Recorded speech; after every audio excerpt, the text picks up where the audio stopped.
my name is MK. I am the founder of Filipino Home-Based Moms. FH Moms is a social enterprise provides livelihood home-based opportunities to Filipino moms. FH Moms' goals is to end the poverty here in the Philippines. Because when you help a mom, you're actually helping the whole family. And then we also want to provide quality education. And we want to promote women empowerment in the workplace and business. Ako po si Vanessa Loperdero. Sobrang daming natutulong nila, knowledge, at napaka-friendly ng community.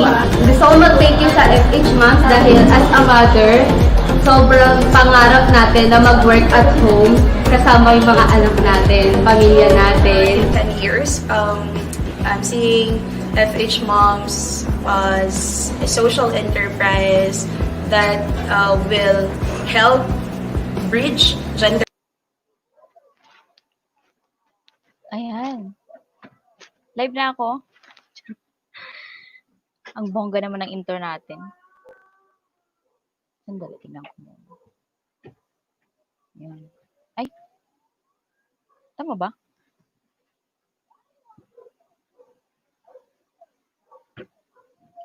Ba't wala pa dito?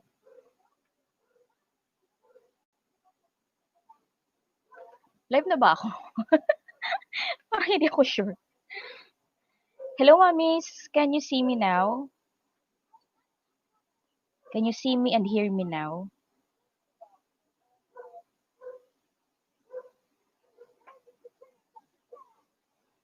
Oo, okay. Sorry. Live na pala ako. Ayun. Delay lang pala sa phone.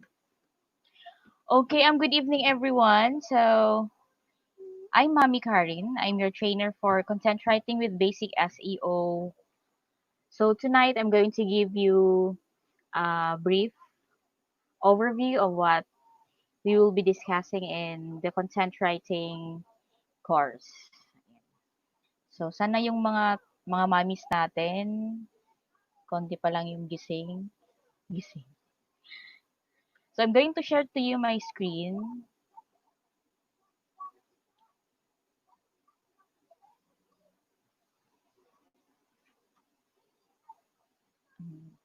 Share na ba?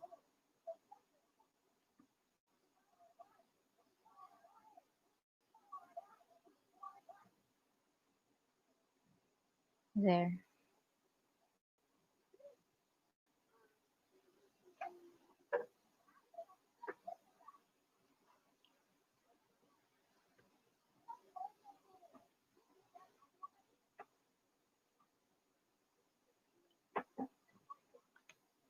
Alright, so these are introduction for content writing with Basic SEO. So I'm Mami Karin. I'll be your trainer for this course. So let's just skip the intro part. Let's go directly to this one, how I became a freelance writer, because this is a common question ng maraming tao. Paano do ako nagsimula as a writer? So my writing experience includes my background in being part of a school paper since elementary. Alam ko, marami sa atin dito yung mga ganun. Yung nagsimula, yung love nila for writing, nung naging part sila ng school paper since elementary. So from there, tuloy-tuloy na ako hanggang college. Tapos my first job, although I finished civil engineering, yung first job ko ay as a correspondent in a local newspaper sa aming region. And then from there, I was recommended by a friend na magsulat sa isang graphic design website. Tapos doon nagsimula yung career ko sa online. So, discover ko na meron palang online jobs at PH, meron palang mga iba-ibang klaseng jobs na pwedeng gawin online. Tapos, I worked as online news writer, headline news and global news. Pero ngayon, editor na ako dito. Tapos sa Music Times at sa iba't iba pang online news na website. And naging editor din ako sa iba pang mga news website. Kasi yung niche ko talaga sa writing is, yung gusto ko talaga is sa journalism na part. So, online journalism. Kasi pangarap ko talaga maging journalist. Pero hindi naman siya nangyari. Dahil gusto ng parents yung civil engineering dahil meron kaming construction business. But then I'm very thankful sa online kasi parang in a way, na-fulfill ko din yung dream ko na maging journalist. Okay, so aside from that, I also write for different websites. So iba't ibang klaseng content ginagawa ko. So I was also invited in different trainings din dito sa amin, both in college and elementary.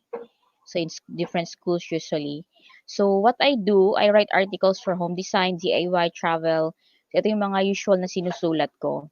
But my specialization is home design and my heart belongs to news writing. And the type of articles that I write are tips, list, product reviews, features, news, at marami pang iba. Dito natin malalaman na kapag sinabi nating writing, hindi lang siya yung usual na blog. Meron ding iba't ibang klase, iba't ibang types of writing na ginagawa natin. Hindi lang siya limited sa blogging. Kasi yung pinaka-common. So aside from this, pag sabihing writer ka, hindi lang naman yung limited na magsusulat ka lang talaga. Pwede kang mag-edit ng articles, pwede ka ring mag-train ng ibang writers. Before I became a trainer dito sa FH Moms, I was already training writers both online and offline. Yung mga ano lang, it's either sa work ko or mga friend ko, mga ganun lang. And then, you should also learn how to look for topics that will interest the readers or those that will be trending. Kapag sabihin natin trending topics, ito yung mga mataas yung number of people na may interest sa kanya. And then, you should also know how to set articles on WordPress kasi hindi naman yung limit, dapat hindi lang tayo limited sa pagsusulat lang. Like, after you write your article, you submit and then done.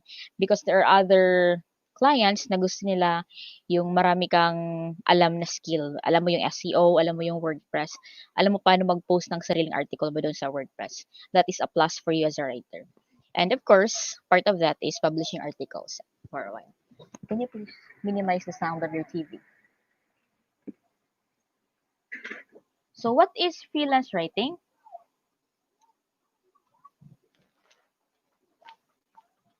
Freelance writing means that you write for different clients. So from the word freelance, pag sabihin natin freelance, ibig sabihin hindi lang isa yung client mo, hindi ka nag-work ng like 9 to 5 na isa lang for the one person only, but iba-iba. That is one perks ng freelance writing because most of the time, flexible yung oras natin as a writer. Hindi siya per hour, usually output-based talaga siya. So if you want to venture into writing, there are different names that you can call yourself. You can be a freelance blogger, a content writer in general, an SEO writer. Yung SEO writer naman ito yung more of, yung focus niya is to rank, optimize the articles and help the website rank in Google. And content strategist, when you say content strategist, you combine your SEO skills and your writing skills and your graphic design skills, lahat ng yun, i-combine mo siya. And that you'll be able to come up with a good content plan for a particular blog or a website to help them rank din doon sa Google. And then, freelance web content writer, same lang naman siya sa freelance writing. Ghostwriter, when you say ghostwriter, ito yung mga nagsusulat for a client or for a website na hindi yung name mo yung lalabas doon, kundi yung name ng ibang tao, usually name ng client mo. So, you're just writing, ikaw lang nagsulat, pero under a different name. But you'll still be paid for that, of course. And yung isa, ano yung isa? Hindi ko nabasa.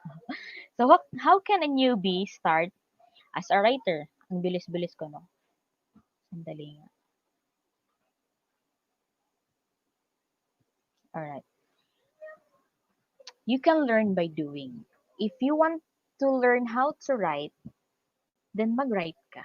Yan lang naman yun. Simple lang naman siya. Katulad din yan ng mag-design ka ng graphics. If you want to learn how to design graphics, mag-practice ka. Mag-Canva ka, mag-practice ka ng ganun. Same din sa writing.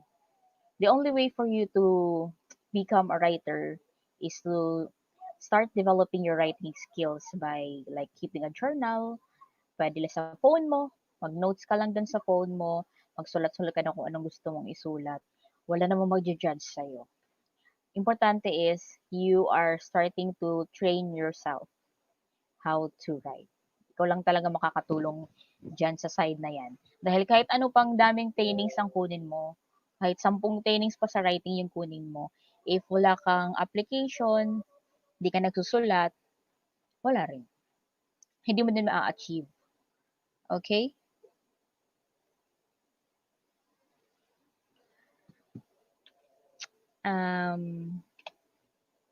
So in writing, meron tayong tinatawag na pre-writing techniques.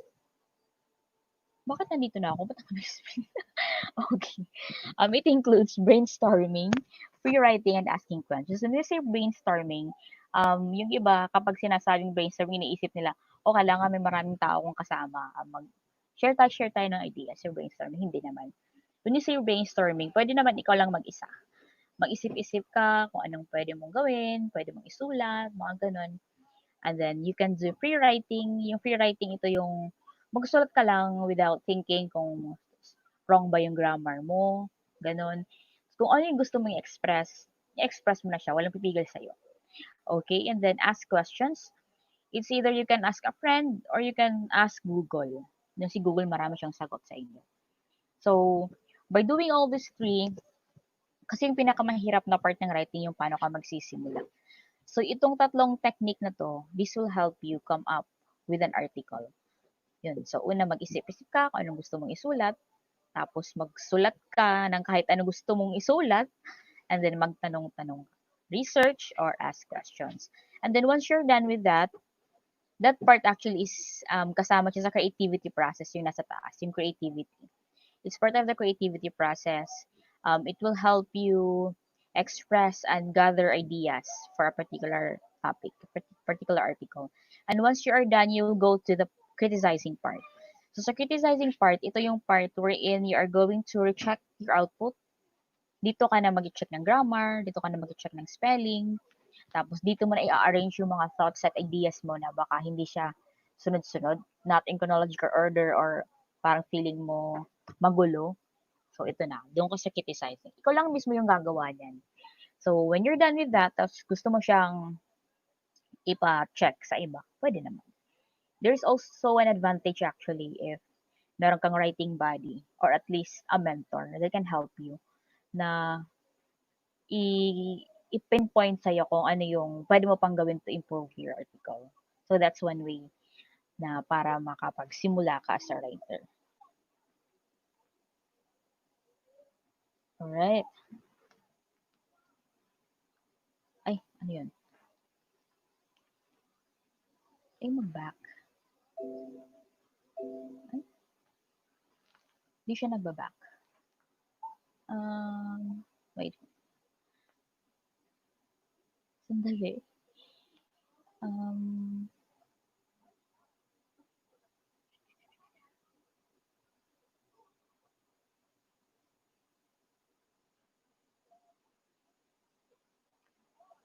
Ayun. So, when you are writing, sinasabi kasi ng marami na nahihirapan sila kahit marami silang sources na makikita sa Google, nahihirapan pa rin sila. Kasi nga, sa sobrang dami naman makukuha nilang information, feeling nila, hindi nila alam kung ano yung isusulat nila. So, what you're going to do is you narrow the idea, list down all the necessary information that you think would be included in your story or in your article, and then you decide how to present it. I-outline mo. Pwede mo siyang i-bullets, number mo siya. Ikaw lang kung anong style mo. Meron naman tayong kanya-kanyang style. But my suggestion is you create an outline which will be your guide in writing. And then mag-isip ka kung paano mo siya i-present. Lahat talaga in writing actually involves pag-iisip. Kasi hindi siya step-by-step process na susundin mo lang. Okay? So ito, sinabi ko hindi step by step, pero may ginawa akong steps na pwedeng makatulong sa inyo. Bakit ang bilis ko talaga ngayon? Dito na ako agad. Steps in writing.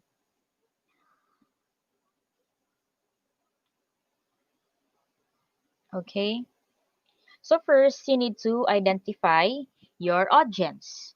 Why is it important to identify your audience? Gising pa ba kayo? Comment nga kayong gising pa. Feeling ko kasi ang bilis ko. Hindi ko man lang kayo natanong kung taga saan kayo.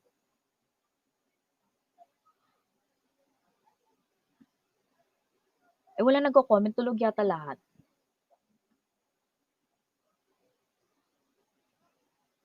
Ay, sana yung mga mommies natin? Parang walang tao.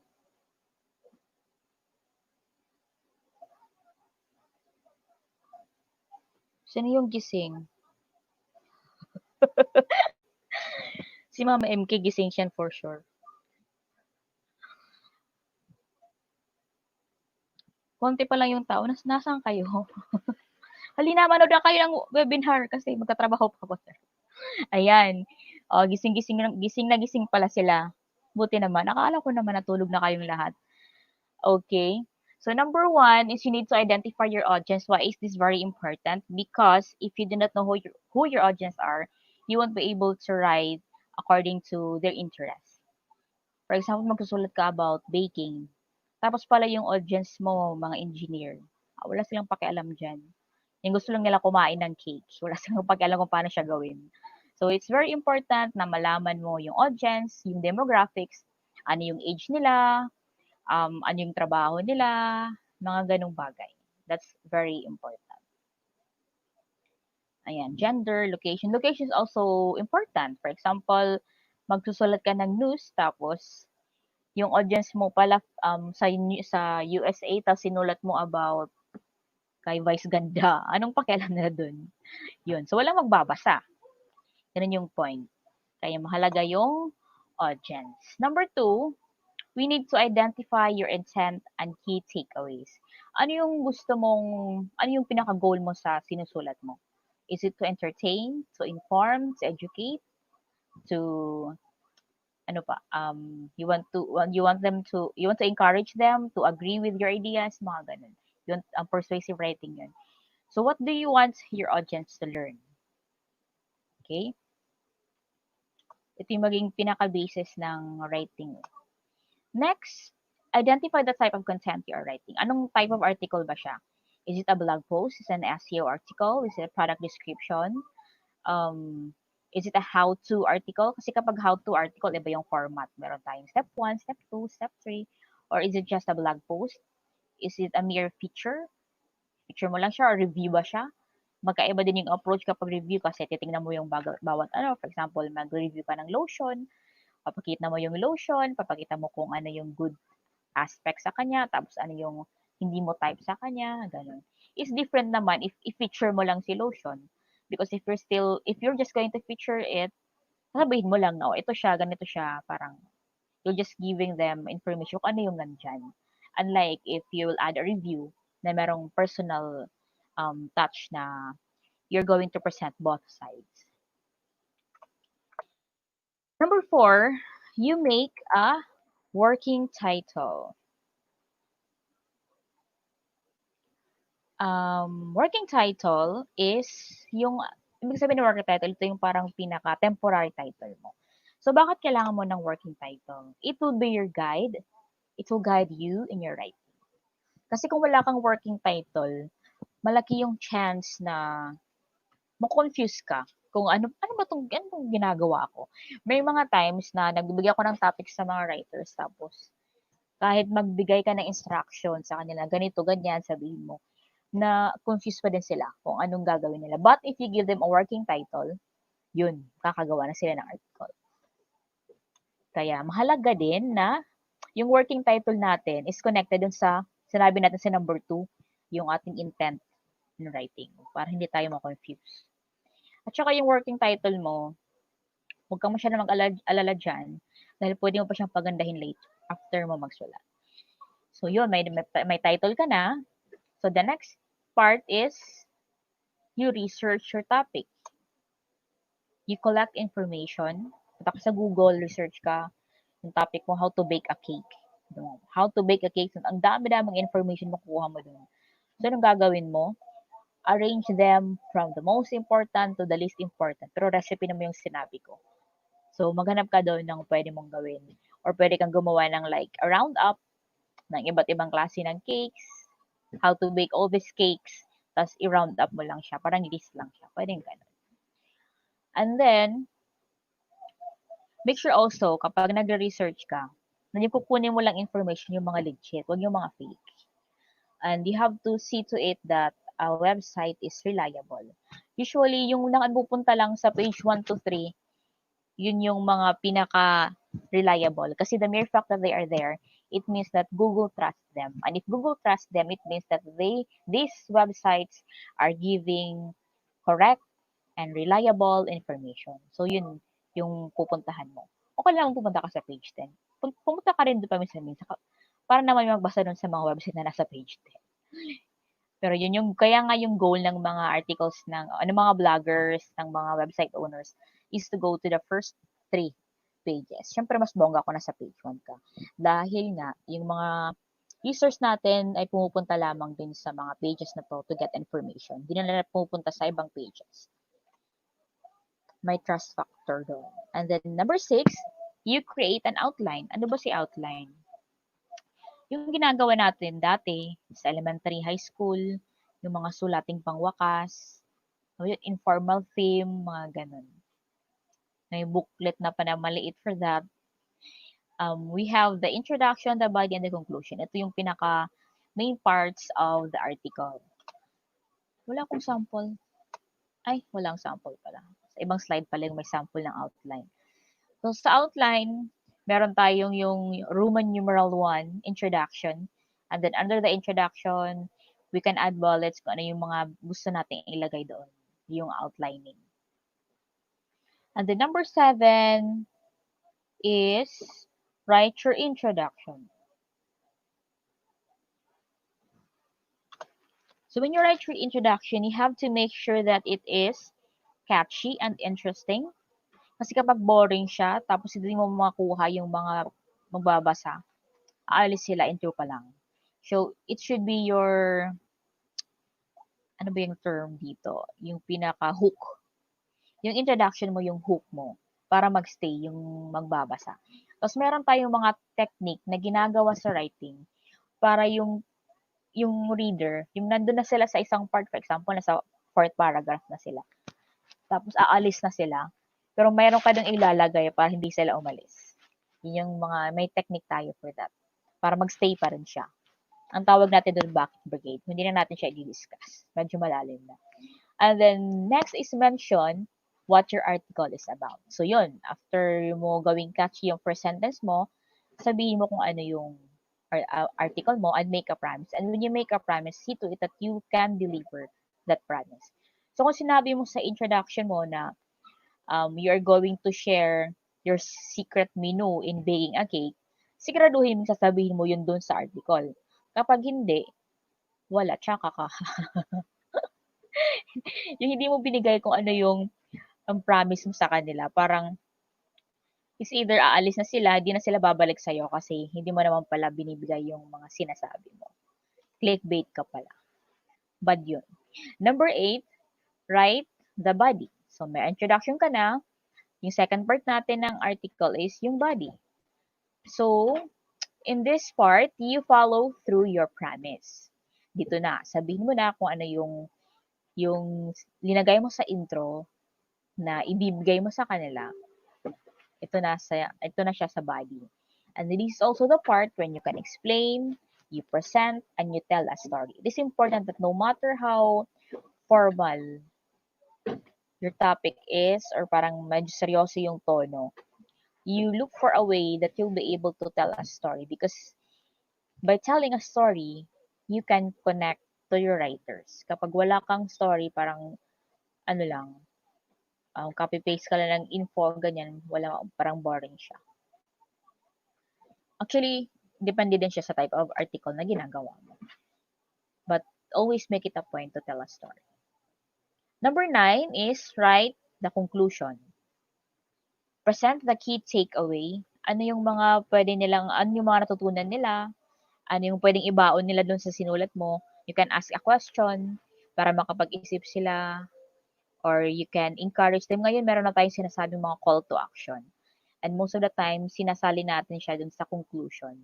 Like, leave a comment, um, share this, mga ganun. Or you ask, sinabi ko pala yung ask a question.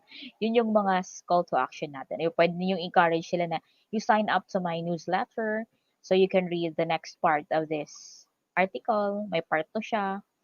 Yung mga style. Okay? And then number 10 is finalize your title. Di ba kanina gumawa tayo ng working title? Tapos, ngayon, yung working title natin, ginawa na natin siyang maganda. Sa content writing class, meron tayong tinuturong mga tools na tutulong sa inyo kung paano kayo gagawa ng magandang title. Pero pwede itong from writing class na nanonood, comment naman kayo. Comment kayo ng I'm beautiful siya. Hindi, comment kayo ng mga experience nyo na lang sa class. Okay? And number 11, choose a call to action. Ito yung sinabi ko kanina. Na ask the readers to share, sign up for newsletter, download a freebie. Ito yung mga way para ma-retain yung mga readers. Kasi kapag may mga readers tayo, hindi lang naman natin ginugol na makakuha natin sila for the first time. Kailangan din, meron tayong sinasabing percentage ng returning visitors. Meron na tayong tool na ginagamit paano natin makikita kung ilan yung bagong user or bagong taong pumunta sa website mo or bagong taong nagbasa ng article mo. At meron din tayong tool, the same tool actually, can measure or can check the number of people na bumalik sa website mo. And the higher the number of people na bumabalik sa site at magbabasa ulit, the better the trust score. Parang syempre ikaw, babalik ka doon kasi nagustuhan mo yung content na feeling mo may nakuha kang magaganda from that. Hindi lang pumunta ka doon dahil may freebie, may free printable, may free ebook, ganun. That's not the reason na pumunta ka doon lang. So, yun. It's important na ma-retain mo yung mga readers natin. Kaya meron tayong mga sinasabing call to action. And it's also a way na ma-encourage natin yung mga nagbasa ng article natin na ma-share yung sinulat natin para mas madami naman makapagbasa. Mas marami makaka-benefit sa ginawa mo. And number 12, edit, edit, edit. Bakit ito mahalaga? Kasi naman, of course, you have to review grammar and spelling. Ayaw mo naman na mabash ka na blogger ang peg tapos marami kang wrong spelling. At wala ka ng excuse dyan dahil may mga tools tayo na ginagamit. Kahit sa Word ka lang, sa Microsoft Word ka lang, kahit sa Google Docs ka lang, meron tayong spelling check. May spell check doon. And of course, meron tayong Grammarly. Grammarly is free. May free version, may premium version. So yung free version is already very good that can help you polish your output. Can check your spelling, may passive voice ba, may hard to read words ka ba. And you can also use Hemingway app. Yung Hemingway app naman, isa siyang app na nakita ko na nga lang, ang pinagsasabi ko.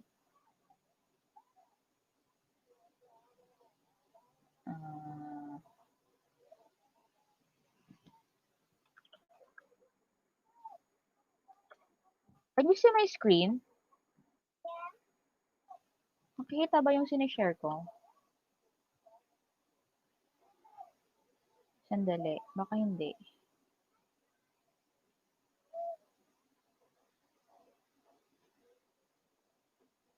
Oh my.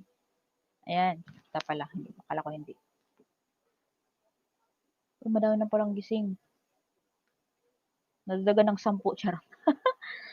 Ayan. So, yan si Grammarly. Huwag niyong basahin yung mga nakasulat dyan. Hindi sa akin to. Yan. This one is the premium account. sa Grammarly. Gusto kong makita niyo sana yung difference ni ang tagal mag-load ni free Grammarly at saka ni premium Grammarly. Kasi yung iba, nag-iisip sila, kukuha ba ako ng free or okay na ba tong kukuha ba ako ng premium or okay na ba tong free? Yan, dito natin malalaman. Kahit tagal mag-load. Dito na lang tayo mag-private window. Grammarly. Actually, you can add Grammarly to your extension. Like, tagal talaga ni Chrome. To your Google Chrome extension. But, if you don't want Grammarly to check everything that you do online, wag mo na lang siyang i-add. Ayan, not expanding na yung yung laptop. Naghang na yung internet. Dahil kay Chrome. Oh my. Oh my. Not responding talaga siya. Anyways, I was saying, ito, kuha tayo ng article.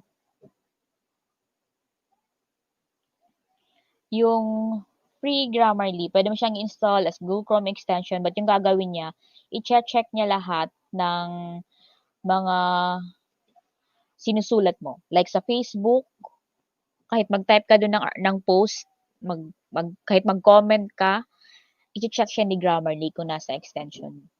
Pati kung mag-i-email ka, i-check din siya. It's actually good kasi may iwasan mo yung mga mali-mali. But para sa akin, medyo minsan nakakairita din siya. Kaya tinanggalan ko siya. And I'm not using I'm not using Chrome kasi nga naghang. Look what happened. Naghang tuloy siya. Dahil nang in-open ko si Chrome,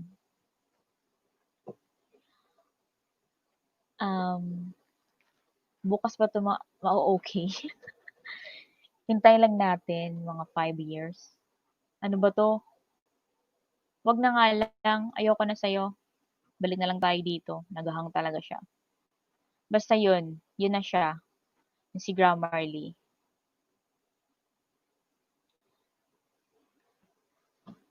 Oh, I'm so sorry. Hindi ko na napakita kasi naghahang. Patagalan tayo.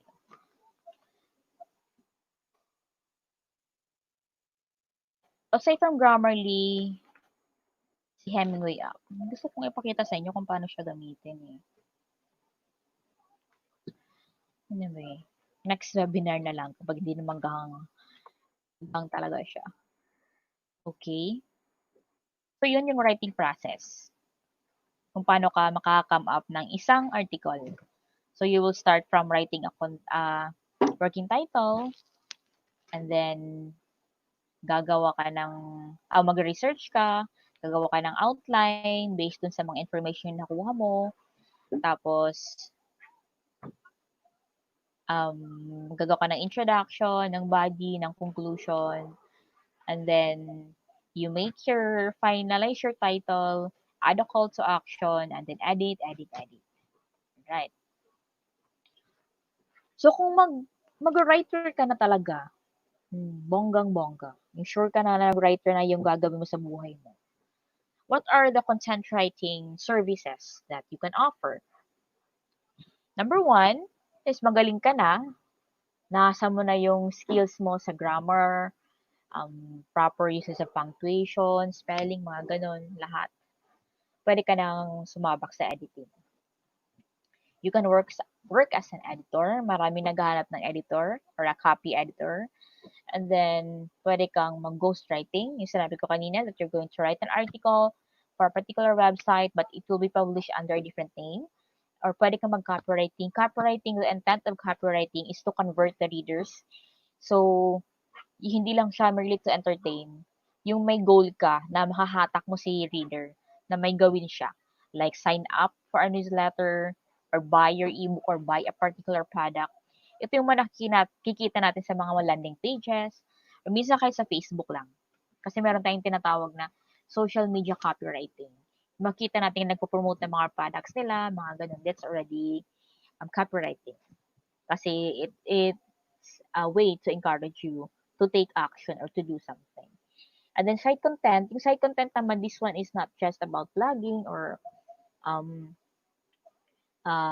writing articles for a website, but this involves creating contents for the static parts. Yung kapag static, yung mga hindi nag-change, like about page, service descriptions, homepage description, yung mga ganun.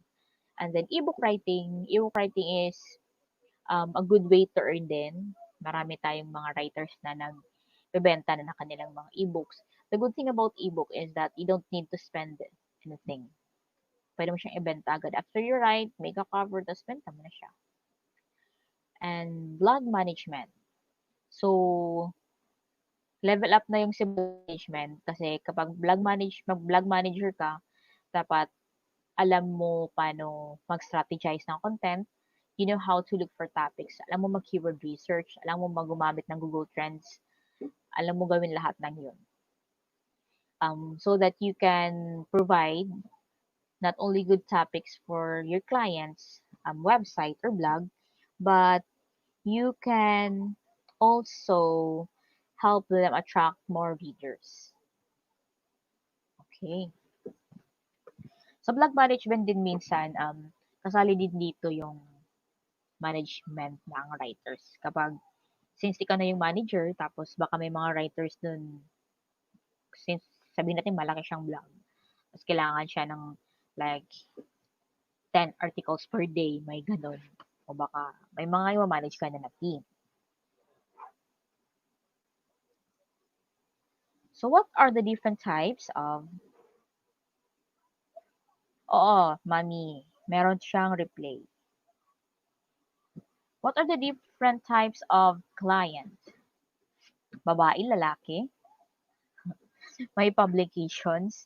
Yung publications, yung like online websites, magazines, yun. Yung agencies naman, ito yung mga, yung ino-offer nila na service is writing service. Meron ding mga companies na SEO writing lang yung focus nila. So, lahat ng articles na ginagawa nila SEO writing. Meron din tayong like Writer's Creek, Livingston Research, yung mga ganun, academic writing naman yun. And educational establishments, the reason why they need writers, it could be for instructional design, yung gagawa sila ng course, or mga kailangan silang isulat na mga academic articles, and then authors and bloggers. Although yung mga to, marunong magsulat, there's a possibility na si author at saka si blogger, marami na silang ginagawa. Na they don't have time to write anymore. So, sabi natin si author, gusto niya maglabas ng bagong libro, pero marami siyang ginagawa, busy siya. So, mag-hire siya ng writer na gagawa para sa kanya. And the challenging part of that is kailangan makuha ni writer yung tone of writing and writing style ni author. Hindi siya pwede sa fiction. Hindi siya pwede doon. Kasi iba talaga yung way. Like, nagbabasa kayo Daniel Steele, John Grisham, Sidney Sheldon, Paulo Coelho, Nicholas Sparks, yung mga author na yon, makikita natin na iba-iba yung writing style nila. So, kahit pumikit ka, hindi ka makakabasa. I mean, kahit hindi mo tingnan yung pangalan ng author, malalaman mo talaga na siya yung gumawa. Dahil nga iba-iba yung style nila. That's the challenge kapag fiction. Kaya most of the time, yung nag-hire lang ng writers are for non-fiction. Okay? And sa bloggers naman, marami akong kilala na mga bloggers na nag-hire ng writers. And like writing for an author, you also need to write and adapt the style and tone of the blogger. Kasi you are writing on that person's behalf. So, kailangan basahin mo yung mga sinulat niya, malaman mo kung ano yung mga standpoint niya. Where to find writing jobs? Daming nanonood, 38. Nasaan na kayo? Worth pa na rin. Ayan. Pwede sa online jobs at PH. Very common. Upwork, marami din. Personally, hindi ko type sa Upwork kasi malaki yung bawas dun. Diba? And then, Essays.ph, Livingston Research, yung sinasabi kong academic writing. Sa LinkedIn, meron din. And Glassdoor jobs, Caliber, Facebook groups, FOU. Kapag mag-enroll kayo sa mga courses natin, sa FOU, marami dong pinopost na mga job hirings. And super daming job hiring ngayon sa writing. Tingnan natin kung gagana na ba yung yung internet ko.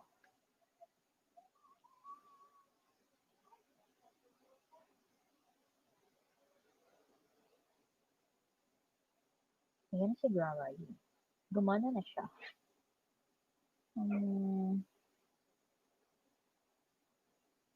There. Dahil naka-share screen na ako dito sa akin, nilagay lang to ng client as a sample. Run natin yung sa Grammarly. Para lang natin mag-check. Okay. So, dito muna tayo sa free account. Pinapalagin pa pala catch.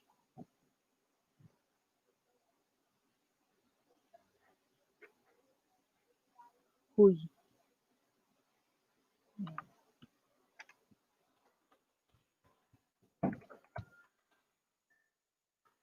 Oh my God.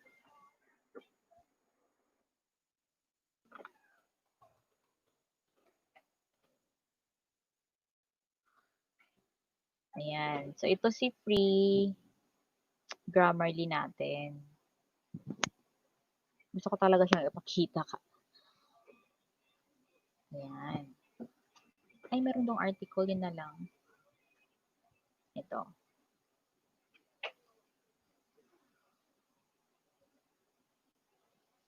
Title to siya, title.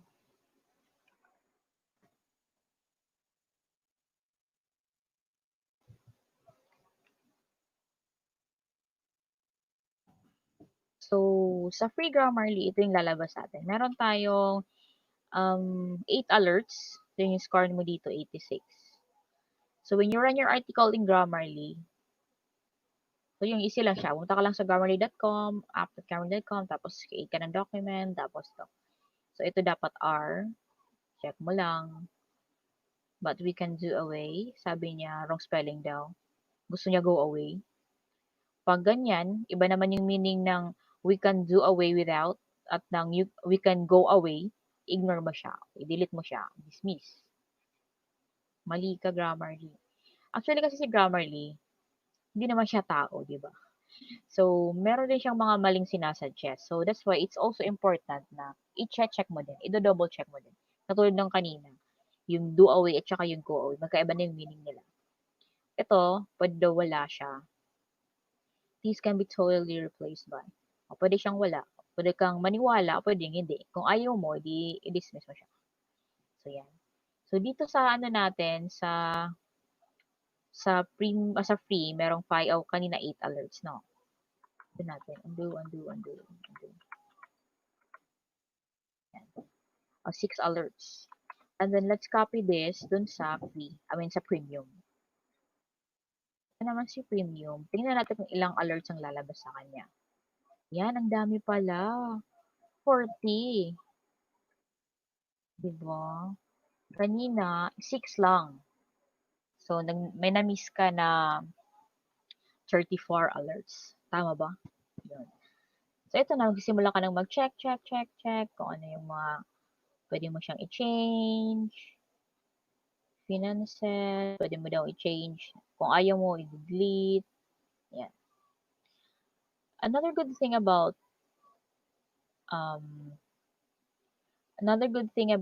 premium Grammarly is we have a plagiarism checker. Ito siya. Plagiarism check. So, why is it important that we always check plagiarism sa articles natin?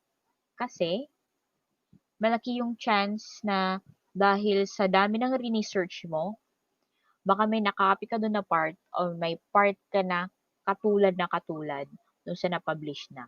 Itong article na 'to, sinulat ko 'to for a client and publish siya dito. As you can see, this one shows na gumagana si Grammarly kasi nandito yung link ng article. Ito talaga siya mismo. Ayan. So, makita natin ilang percent yung plagiarized? 92%. So, sobrang taas na niya. Ayan. Ito yung mga underline part. Ito yung mga part na nire-detect ni Grammarly na may duplicate content. Why is it important to check duplicate content? Kasi, although Google will not, sometimes Google will flag you. But may nabasa akong mga articles na saying that duplicate content isn't really bad for Google. But, it's bad for the owner of the original article kasi magka-file sila ng case sa'yo. Ayaw mo nun, di ba? So, based on experience, hindi naman kami, mayroong ibang nag-plagiarize ng article. Hindi din kinopya. May parang isang paragraph lang na hindi na credit doon sa source, doon sa mismong original article. Yun, nag-file sila ng kaso, ay nagbayad sila ng $7,000 just for one paragraph na mali. At yung kulang lang doon is yung credit. So, when you say credit, you have to link back. Ilalagay mo yung link. Tingnan natin kung may link dito. Ito. Gaganituhin mo siya. Dapat ilalagay mo siya kung saan galing para hindi ka ma-flag as plagiarized. Pero what if yung ginagamit mo na Grammarly is free? So, hindi mo ma-check yung Plagiarism Checker. Anong gagamitin mo? Pwede mong gamitin huwag kang maghahang, Small SEO Tools Plagiarism Checker. Paste mo si article. Ay, tuloy na paste. Kita na siya. Sa checker na to, it's only up to 1,000 words. Ilang words ba to? Ay, hindi ko makita. 845. Okay, pwede. So, run mo si check plagiarism. Hanapin mo yung mountain. Verify. And wait for it.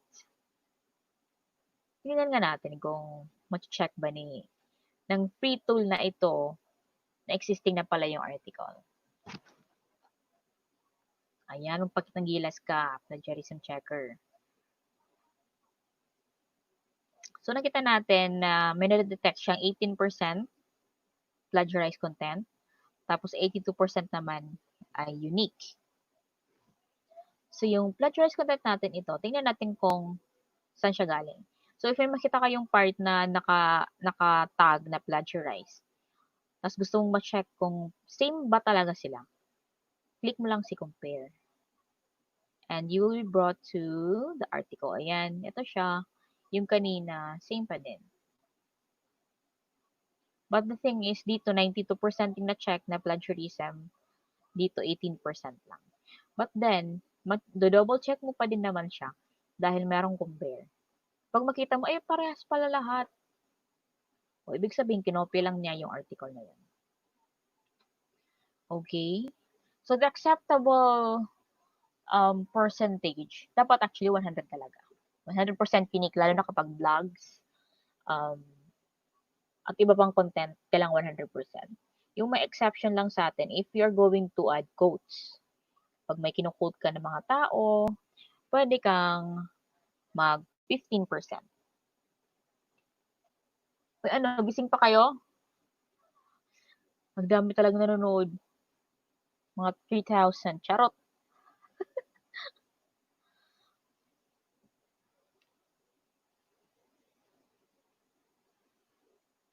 May tanong ba?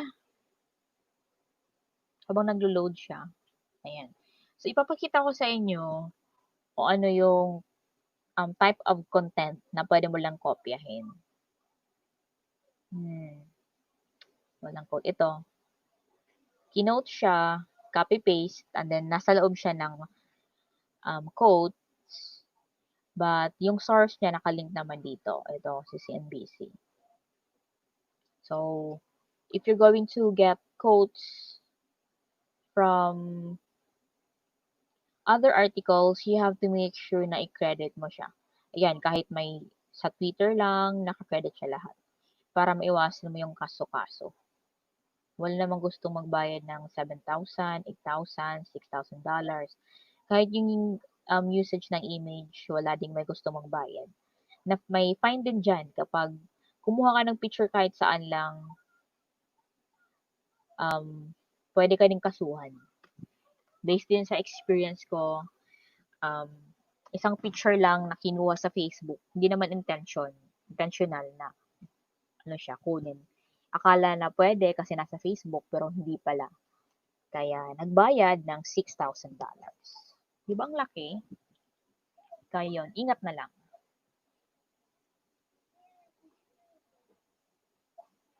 Okay. May tanong ba tayo before tayo mag-move on? Hindi ko nakakita. Okay. So, back to our slide. Patalastas lang yon. So, how much can you earn? Ito yung pinakabonggang tanong ng marami. How much can you... Hoy, nag-block. Ayan. How much can you earn from writing? Kung magtatanong kayo kung how much yung i-charge, $3 for a 300-word article. So, parang $1 per 100 word. Yung pinaka-lowest natin. $1 per 100 word. Up to $100 per article. Meron din ibang mas malaki pa yung binabayad nila. Monthly, you can earn like $400 up part-time, flexi-time. Like sinabi ko kanina, mostly na writing job, flexi-time lang talaga siya. Bakit? Kasi, output-based. Yung tinitingnan kung matapos mo yung article. Hindi kung ilan yung nasulat mo. Meron actually mga ganun. Yan per hour sila. Yung may per hour rate tayo. $4 to $20, pwedeng $25. Depende sa experience mo. The downside lang, for me, the downside lang of per hour is that it really varies depending on the topic na gagawin mo. Kapag mahirap yung topic, you need to spend more time. Tapos yung more time in researching. Tapos magtataka si client, bakit ang tagal-tagal mo? Sabihin niya, nag-loiter ka lang, ganun. Kaya yung mga nasa Upwork, yung iba, feeling mong tatanong sila, how many hours can you finish writing a 1,200-word article? I cannot answer your question because it depends on the topic. It depends on the amount of knowledge I already have about the topic. Kasi kung hindi ko siya alam, so kailangan mag-research pa. And it also depends kung gaano kahirap yung topic. Kasi the harder the topic, the more amount of research you would need in order for you to come up with an article. Kaya yun. So, mas marami yung time na may spend mo for that. Although, okay naman din kung per hour, lalo na kung mahirap nga siya. Kasi it means na nababayaran pati yung research process mo. But, may mga times na naging conflict siya with the client kasi iniisip nila na wala kang ginawa for those times. Kasi tatagalan kang gumawa ng article. Ganon. Okay?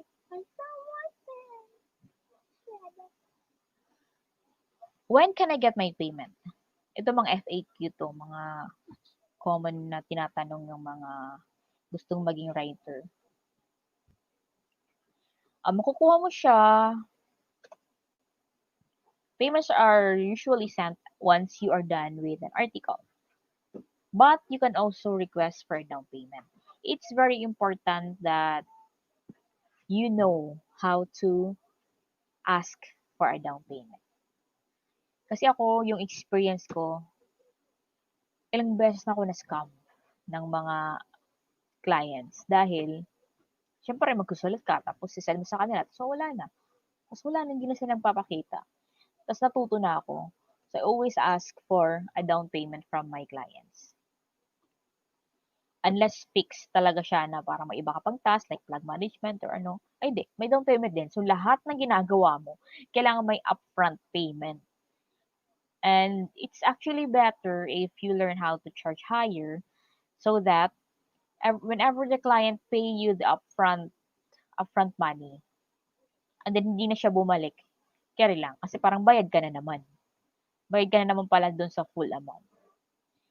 Kaya yung isang advice ng iba. You charge higher, ask for upfront payment. Kasi hindi madaling magsulat.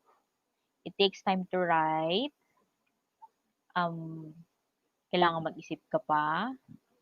So, yung binebenta mo, yung ano mo, ideas mo talaga. O, kahit mag-research ka pa, original pa rin yung ginagawa. May client ako na hindi siya naniniwala sa akin na original daw yung lahat ng ginagawa naming articles. Kaya yung trabaho ko kasi sa kanya SEO. So, SEO specialist niya ako. And then, pinapasulat ka lang yung articles ko sa team ko. And then, sabi sa kanya, copy-paste lang naman tong articles. So, sabi ko, hindi. Kasi we have a checker, we have a tool that can check if it's already published or not. Or I mean, it's a duplicate or not. Yung plagiarism checker na pinakita ko sa inyo. Sabi niya, imposible daw. Imposible daw na lahat ng article na ginagawa namin original. Paano imposible? Wala siyang tiwala sa mga writer. Akala niya yung lahat ng bagay copy. Kasi yung ginagawa niya sa mga website niya, homepage niya, kinaka-copy-paste lang yung mga laman. Naghanap lang siya ng similar na webs, kinaka-copy-paste niya.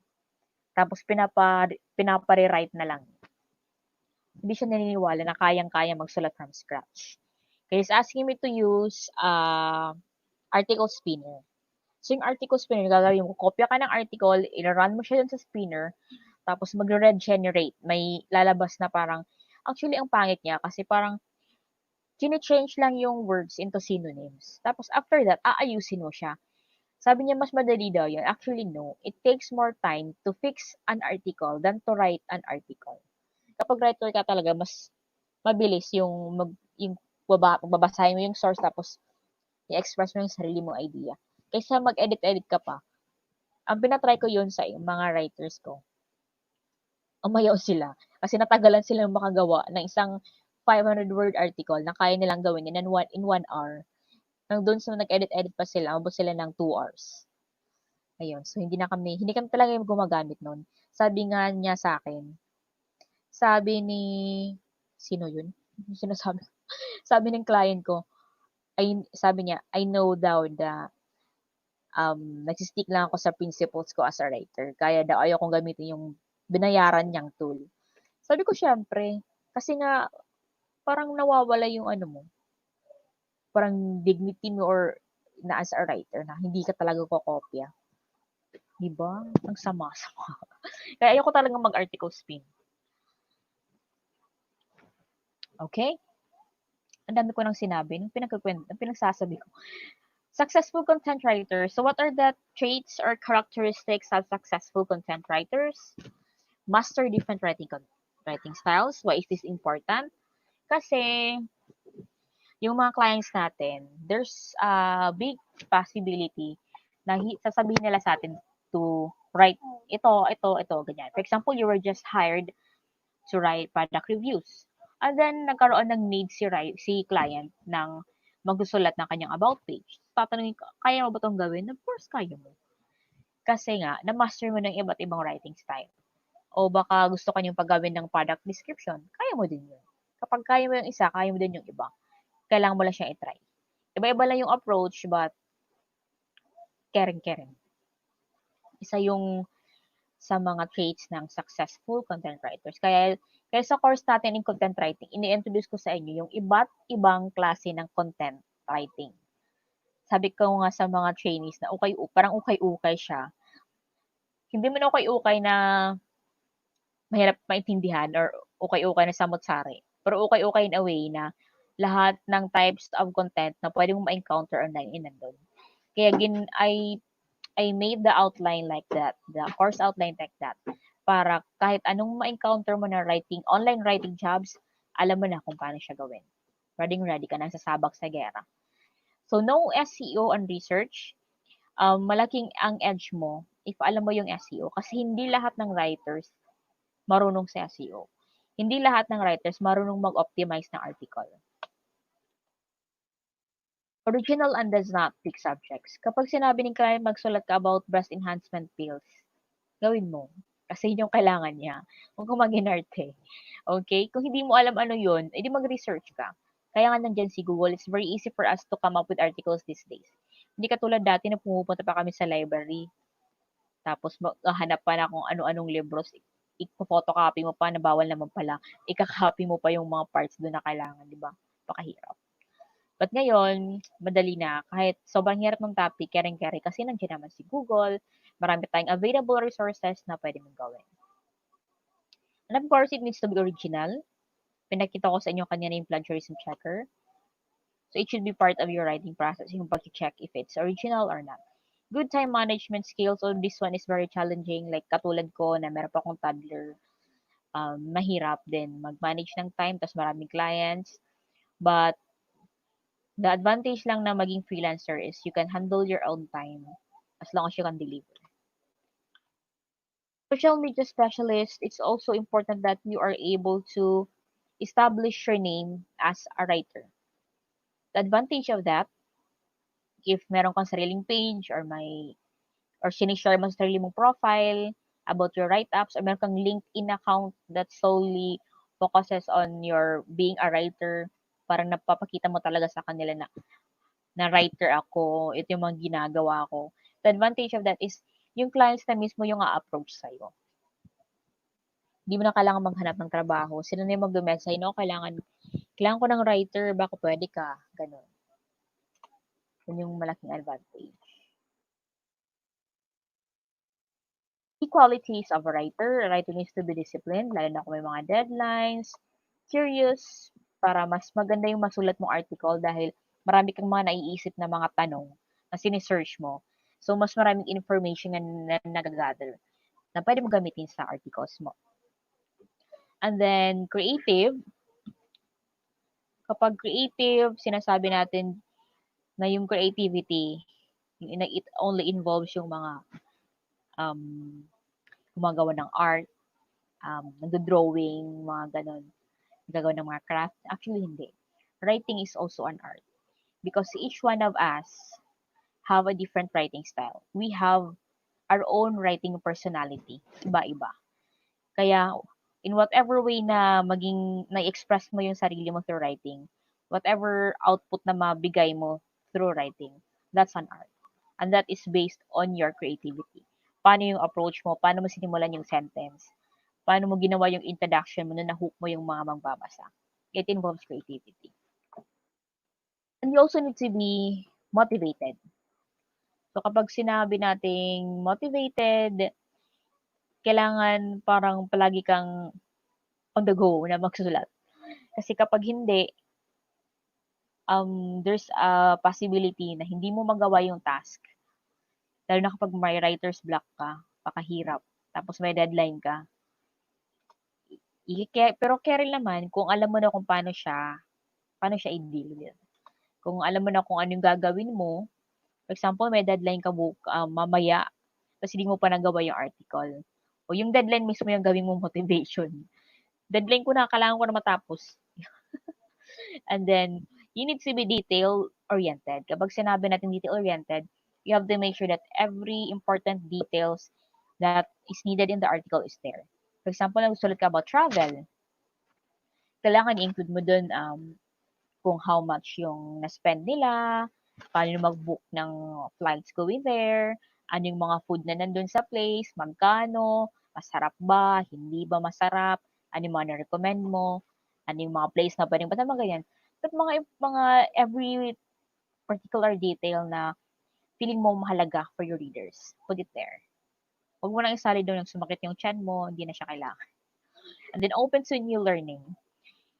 If you're a writer, it's actually good kasi marami kang matututunan.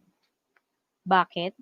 Dahil may mga topics na binibigay yung clients natin. Parang isa lang yung nagsasalita dito sa COVID.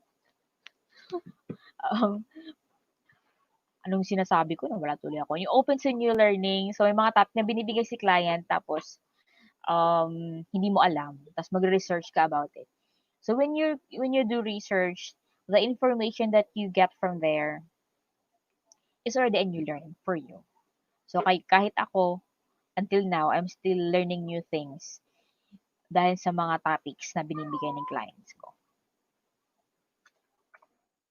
Ayan, grammar game tayo. Kung sino yung mga gising pa, ayan, tingnan natin. Si Mami Mabs lang naman yung gising dito. Meron tayong grammar game. So, comment yung sagot. Ano lang to, parang icebreaker lang before we proceed to the introduction of that course. Okay lang naman, kasi ikaw lang naman talaga nagko-comment, Mami Mabs. So, have you ever been to Paris? May sagot na pala. Ano ba to? Huwag yan. Patay po yung sagot. A word that tells what someone or something does. So, ano to? Ano to siya? Adjective, verb, noun, adverb, pronoun. So, comment yung sagot. Tingnan natin kung alam nyo pa to. It's very easy naman. Karen. A word that tells what someone or something does. Is it an adjective, verb, noun, adverb, or pronoun? What's your answer? Tingnan nga natin kung sino yung sasagot. Huy, saan na yung live? Ay, ito pala.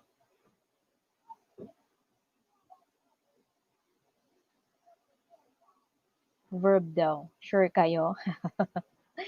Oo, verb nga siya.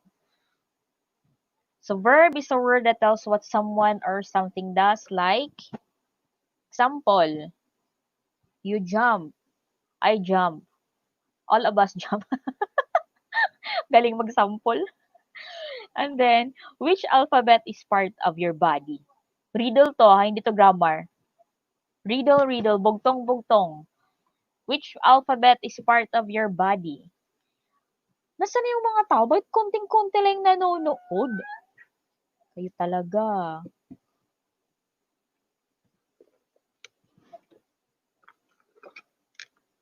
Sinong makakasagot dito? Ako na lang matutulog.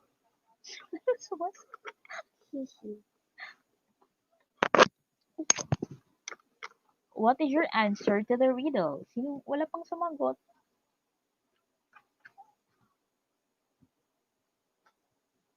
Ewan ko sa inyo, charot.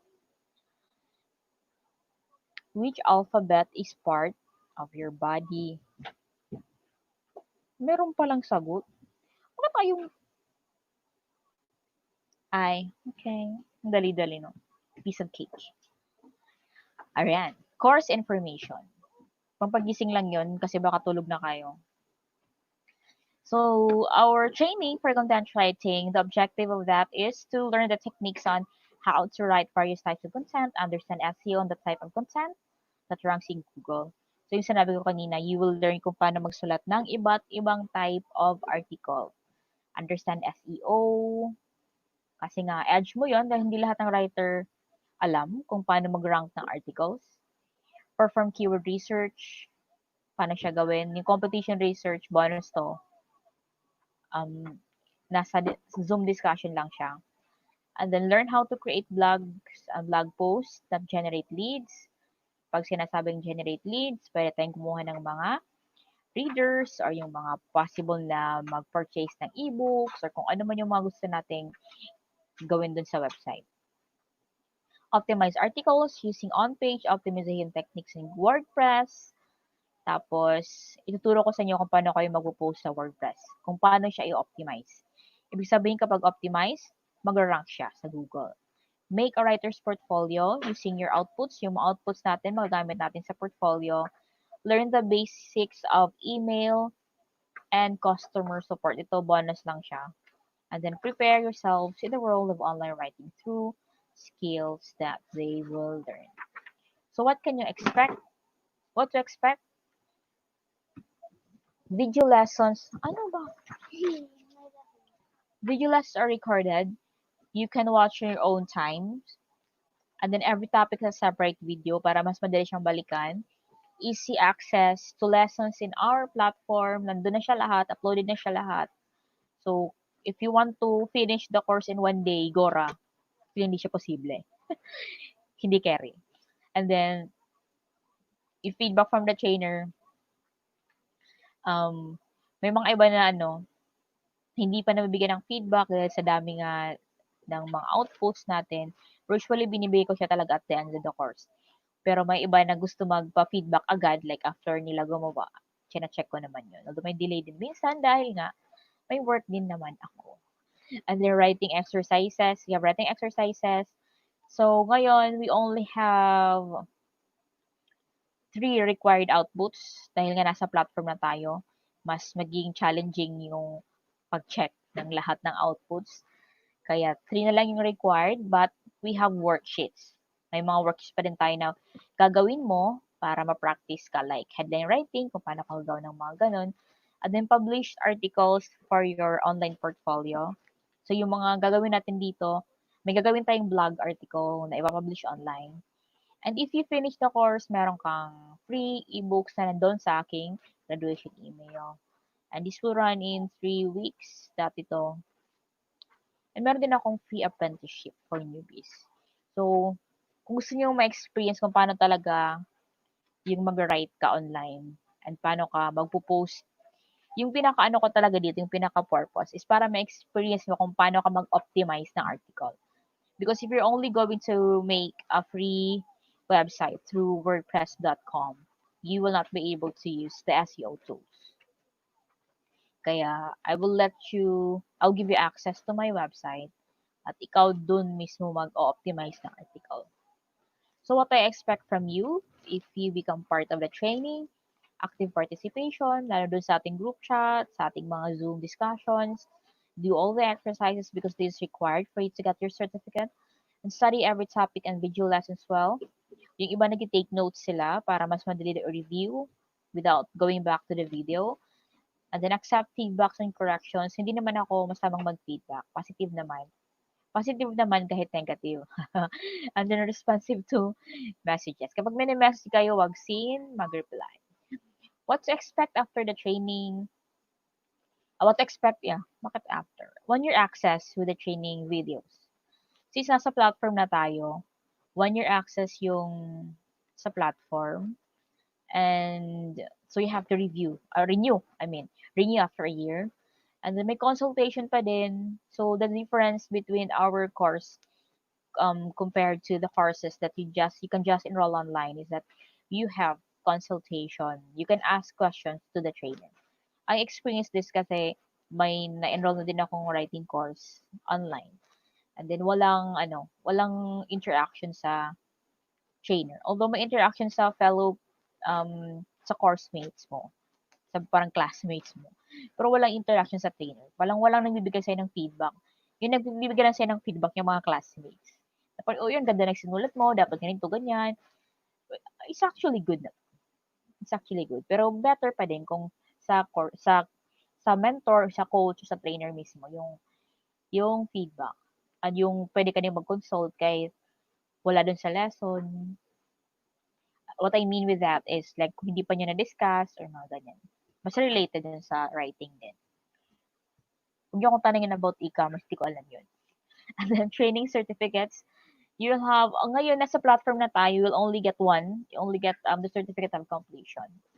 And you also have apprenticeship certificate if you avail of this apprenticeship. Wala siyang bayad for yung apprenticeship. Then you'll get access to FH Moms Online University Facebook group wherein yung perks natin dito is you'll be first to yung maalam mo agad kung ano yung mga job hirings. And then ito, prioritize with local and international opportunities. So what is part of our training? So number 1 is preparing yourself as a writer. Introduction about content writing. Meron ditong understanding the writing process. Ito yung pinakauna. Is how to be an effective writer. writing principles, writing different points of view, how to develop your writing voice, how to do online research for your writing. So, sa day 2 natin, merong gagawing exercise wherein you'll be able to parang maggising yung writer side mo. Yung goal ng ng activity natin for day 2. And merong online research tips kung anong pwede mong gawin para mas mabilis yung pagre-research mo. And then day 3, why would you want to be a content writer? Ano yung mga challenges? Paano ka magiging isang writer? Ano yung iba't ibang roles ng content writer? Sa day 4, what is content writing? Anong gagawin mo kahit zero experience ka? Anong gagawin para maging writer ka? Yung importanteng bagay talaga na sa writing is you have the passion to write. Yun talaga yung term, passion. If you don't have the passion and the willingness to learn, wala pa din. Kahit mag-enroll ka pa sa course na to, tapos hindi mo naman gagawin yung exercises, wala pa din. Useless din. Kahit gusto mo maging writer, gusto mo lang, pero may ginawa ka ba? That's the question. So, yung i-combine mo yung gusto mo, do something about it, take the first step, so you can be a writer. Hindi naman siya mahirap kapag nasimulan mo na. All you have to do really is start. Kapag hindi mo siya simulan, wala kang mararating. Ganun. So, hindi ako nagsisermon. Sinasabi ko lang yung totoo. So, yung mga iba kasing gusto-gusto nila magsulat, pero hindi naman sila nagsusulat. Diba? Weird. And then, number 3, what is the difference between copywriting, content writing? Kasi marami na ako confused sa dalawang ito. Anong different types of content that you can choose from? And we have content writing techniques. Paano maghanap ng topics na trending? Paano mag-generate ng ideas? Kasi may mga times na gusto natin magsulat tapos hindi natin kung ano pa naman ba yung magandang gawing topic. So, dyan tayo papasok. Kasi isang reason din yun na parang natatagalan kang mag-come up with a topic kasi wala kang maisip gawin. So, how can you generate content ideas? And then, how to craft a killer headline. Kanina doon sa tips natin and how to writing steps natin, meron tayong sinabing working title. And then, sa final title mo, dito mo na gagamitin yung headline tools natin. Kung paano ko gagawa ng isang magaling na magandang headline. Bakit importante yung headline?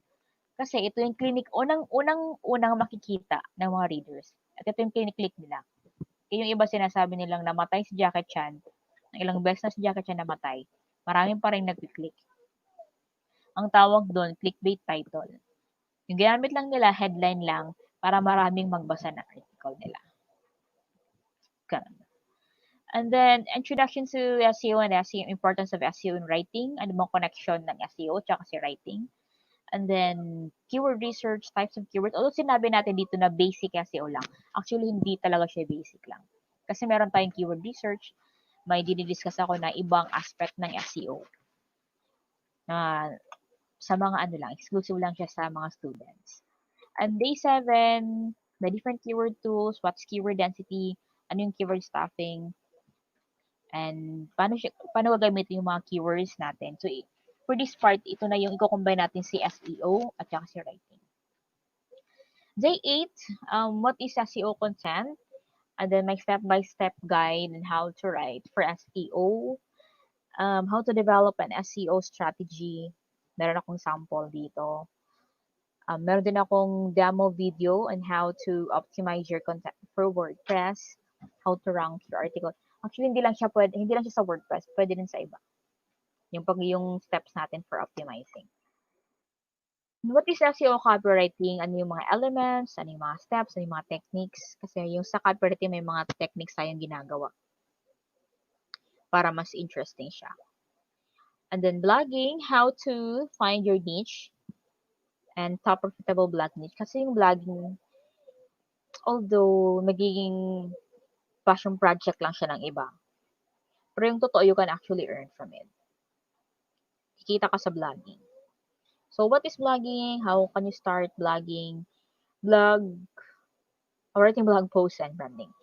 And then, number 12, day 12, what is web copy? Paano magsulat ng about us page, ng iba't ibang website pages, paano mag-optimize nito, ano yung mga tips para mas maging engaging. Kasi kahit about page lang, dapat maganda pa rin yung pagkakasulat. We also have e-commerce writing, what we need to know about writing for e-commerce sites, paano magsulat ng review kahit wala yung item sa'yo, paano magsulat ng product description. Kasi meron kasing mga clients na nagpapagawa sila ng product reviews, pero they won't be able to sell an item. Like sa akin, may nagpapa-review ng sofa, o ng furniture set, worth $4,000 daw. Ang sarap naman nung pinadala nila sa akin. Pero syempre, ang mahal ng fee. So yun, ano na lang, parang feature na lang. So yung mga ganong bagay. And what is technical writing? So for this part, more on, ano lang siya, theory lang. Kasi ang dami-daming types ng technical writing. Hindi tayo matatapos agad. Mga 5 years pa kung isa-isahin natin yun. And then, journalistic writing, what's journalism? What are the types of journalistic writing? Ano yung mga do's and don'ts for online news writing? Ano yung editorials, columns, and features? So, dito pumapasok yung online journalism. Yung mga nababasa natin CNN.com, Inquirer.net, MSN.com, mga ganun. Other content writing types. So, dito na yung iba pa type ng writing. Una is press release, business writing, ebook writing, and then social media writing na in demand. Parang palagi lang siyang in demand actually. So, meron tayong activity din for this one. And then, other content writing types. And pinaka-last natin, the last part of our training is marketing your writing. How to build your portfolio, how to compute your rates, how to pitch for writing jobs kasi meron tayong two ways in order to get clients. Either you apply for a job opening or you approach or reach out to a client and pitch na, hey, pwede kong i-revise yung yung about page mo. Mas pagagandahin ko siya. Mas pagagandahin ko yung yung landing page mo. Parang ganun. Yan yung pitching for a job. And then finding a job online. And yung email support natin at saka yung chat support bonus lang siya. Okay. And then tapos na, checking of all the outputs. May final tayo na Zoom and checking of portfolio. Doon, sa katapusan na ng training yung checking ng lahat-lahat. And if you are willing to get a hands-on experience of how to use WordPress, how to optimize article, you can join the apprenticeship. Actually, 5 days siya dati, pero 1 month ko na siya ngayon. Kasi hindi effective yung 5 days. Kasi may iba na, instead na mag-write 1 article per day, nagagawa lang 1 article in 5 days. So, fail yung purpose natin. So, ginawa na siyang 1 year, 1 month pala. Alright? So, why become a freelance writer? Because of the time independence and location independence. So, kahit kailan mo gusto magsulat, kahit saan mo gusto magsulat, carry bells. Yun, may flexibility din siya. And, job security, bakit sinabi kong secure? Bakit sinabi kong secure ang task na to? Kasi, yung writing, parang ito yung type of job that will never go away. Kasi lahat, online businesses, offline businesses, lahat nag-i-involve ng writing. Yung mga nakikita natin sa Facebook, sa mga website, may mga writers doon. Yung mga nakikita natin sa TV, sinulat yun ng mga scriptwriters. Yung mga ads, mga billboards, sinulat yun ng mga copywriters. So, lahat nangangailangan ng writer. Kaya sinabi kong secure yung type of job na to. Lalo kung freelancer ka, kasi pwede kang mag-earn ng mas malaki. Kasi mas marami kang clients. And it's an interesting work. Hindi siya boring. Dahil nga, lalo kung iba-iba yung clients mo, kasi iba yung niche nito. Ito about cooking, siya naman about digital marketing, ito naman siya, parenting, so iba-iba. And continuous learning. Sabi ko to kanina dahil dun sa mga topics na binibigay ng clients, malaki yung chance na mas marami tayong na learn. And then, set your own rate. Although may sinabi akong mga rates kanina, hindi naman kailangan na yun talaga. You can actually charge higher if you think na mas deserve mo yun. Why not? Assess yourself, magkano ba yung rate mo. And you can also choose your clients, of course. So, if you want to be a writer, you start today. Kasi kung bukas pa, Sasabihin mo na naman bukas na bukas na naman, bukas na naman, bukas na naman, hanggang hindi ka na naging writer. Naging ano na lang, iba na lang yung nagginawa mo. So, if you're interested to venture into writing, huwag kang matakot because great writers are not born overnight. It is a skill that can be developed. So, kung iniisip niyo na yung siya o pinanganak siya na writer, so magaling siya, hindi. Hindi siya talent, skill siya. Kapag sinabi nating skill, hindi siya inborn. Pwede mo siyang matutunan. Mali yung iniisip ng iba na parang yun siya since bata pa mahilig talaga siya magsulat kaya magaling na siya ganyan. Hindi, may iba talagang late bloomer na malaki na sila, may ibang matanda na sila. That's the time pa na naisip nilang magsulat. And what's amazing is that these people, ito pa yung mga tao na nakakapaggawa ng libro. Yung mga late na nagsimula. Wala namang late actually. There's no such thing as late na. Kasi there's always a time for you to do whatever you want. Hindi naman siya marathon. So, if you're still in doubt if content writing is for you, assess your mindset. Because everything actually relies on your mindset. So, kung patuloy mo lang in-doubt mo kung kaya mo ba siya, wala ka talagang magagawa. Kung doubt ka lang ng doubt. So, you have to do something about it. Kahit hindi ka mag-enroll sa course na to, tapos gusto mo talagang maging writer, magsulat ka. Start a journal every day. Kahit hindi every day, kung kailan mo lang gusto. That would be a way para mas ma-develop mo yung writing skill mo. And walang pipigil sa'yo kung mag-a-apply ka na agad ng job even without a training. Because ako wala akong training. Nagsimula ako as a writer, walang training.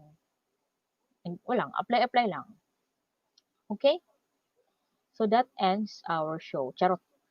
Do we have questions? May tanong.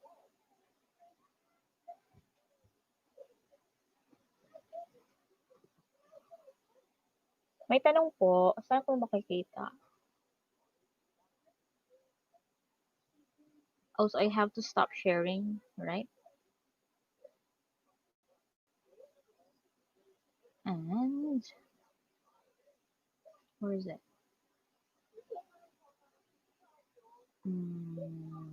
Ayan. How much po usually down payment na i-ask ko? 50%. Ikaw lang. Pwedeng 50% yung hingin mo. Or pwede ding mag-staggered payment ka. Actually, yung ginagawa ko kasi, I give them options. Like, option 1, 50% upfront fee, tapos yung 50% bayaran mo after 15 days or after 30 days. Ikaw lang kung ano yung gusto mo. And then like option 2, 3 payment. Tapos may option din ako na parang ito yung monthly mo, ito yung monthly na babayaran mo. Tapos if you like my work or if maganda yung kinalabasan, may bonus. May required ka magbigay sa akin ng bonus. Parang ganun. Mag-isip ka kung ano yung pwede mong ibigay na options sa clients mo. Mas maganda yung may options kaysa wala. Kasi kung wala silang options, yung gagawin lang nila is hindi ka bayaran. Hindi ka muna bayaran kasi wala ka namang sinabi na kailangan gusto mo ng ganito, ganyan. So, maging vocal din tayo sa mga clients natin na I need the down payment for this so I'll be able to write this. It's also security on your part. The next question. Saan? Ay, hindi ko maklik. Ay, ito.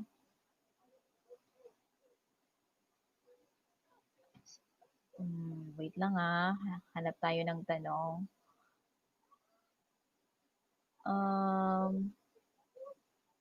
Ask ko po kung may next webinar po kayo soon para mas lumalim. Meron. Every month meron tayong web. Paano ba siya i-click? Hindi nag-a-appear.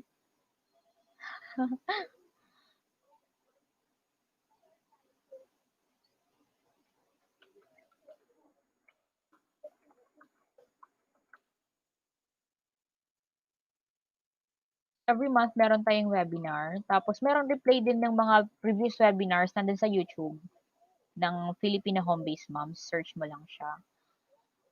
And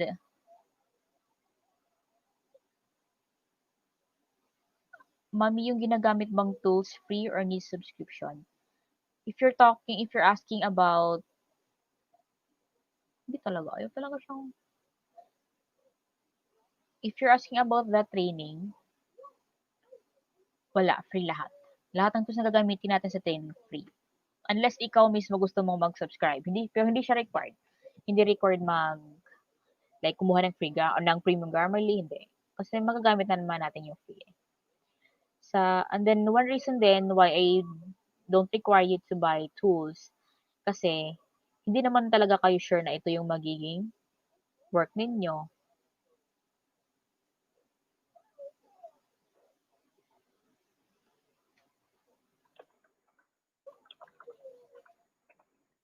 Hindi naman ibig sabihin na kapag mag-enroll ka sa writing course, maging writer ka na talaga.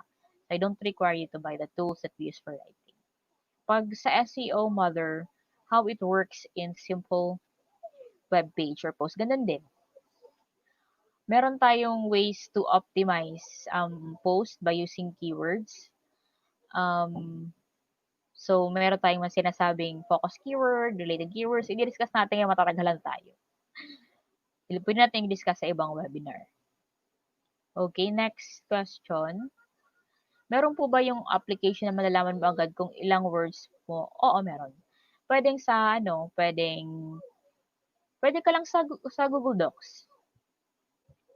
Kita ko nga sa'yo. Huwag na. Punta ka lang sa Google Docs. Meron dong, pakita ko na nga lang. Tingnan ko lang kung hindi naman maghang. Google Docs. So, ano yung ibang question? Sagutin muna natin. Sa topics po sinusulat, paano po pag may stock ka na articles? May way ba na mai-offer yon or mostly kung scratch? What do you mean stock ka ng articles? Parang may mga nasulat ka na articles tapos hindi pa siya nagagamit. Parang ganun. I mean, from scratch usually magsisimula. Actually, yes. Sa scratch ka talaga usually magsisimula. Lahat naman ng articles natin original. How much is the accepted charge in writing as a newbie? Newbie. Ayoko talaga yung ganun lang mga sinasabi nila. Kasi yung iba kasi sinasabi nilang newbie sila. Kasi, bago lang sila sa online writing. Pero yung totoo, alam naman nila paano magsulat. Kasi, they won't have that courage to enter online writing kung hindi mo alam paano magsulat. So, I don't consider people like that as newbie. Dahil, yung iba kasi iniisip nila na, ito siya 10 years na siya nagsusulat online. So, mas magaling na siya. Actually, hindi. It's not about how long ka nagtrabaho, but dun sa skill mo. Dahil kahit bago ka pa lang dun sa online, pero magaling ka na pala, there's a chance na pwede kang mag-charge ng mas malaki kaysa dun sa 10 years na. So, it's not about how long you are or ano. Pero yung rate, sinabi ko na yung kanina. Nandun sa slide natin. Hi, Gmail. Jim Lee pala. Ang hirap nung sa yung pangalan nito. Paano na ako i-set up ulit? Ayan. Sinasabi ko sa'yo eh. Last year ka pa. Ano pa yung question? Okay lang ma-late, may replay naman.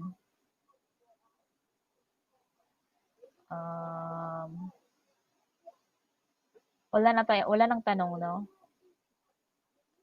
Ay, nasa baba pa pala.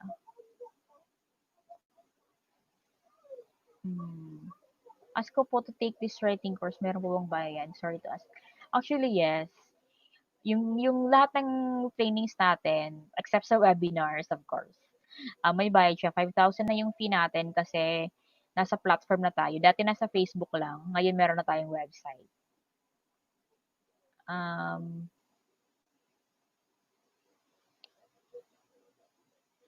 Can I submit a write-up personally to you just to check whether it has sense. Yeah, alright. PM ka lang. How much is the accepted charge in writing SEO? Binasa ko na pala yun. Open ba yung FB group ko dati? Oo, lifetime access yun. September 2018. Buhay pa. Okay. So, wala na tayong tanong. We are done for tonight, mommies. Ayan, natagalan pa rin tayo. Binilisan ko na nga kasi may work pa ako.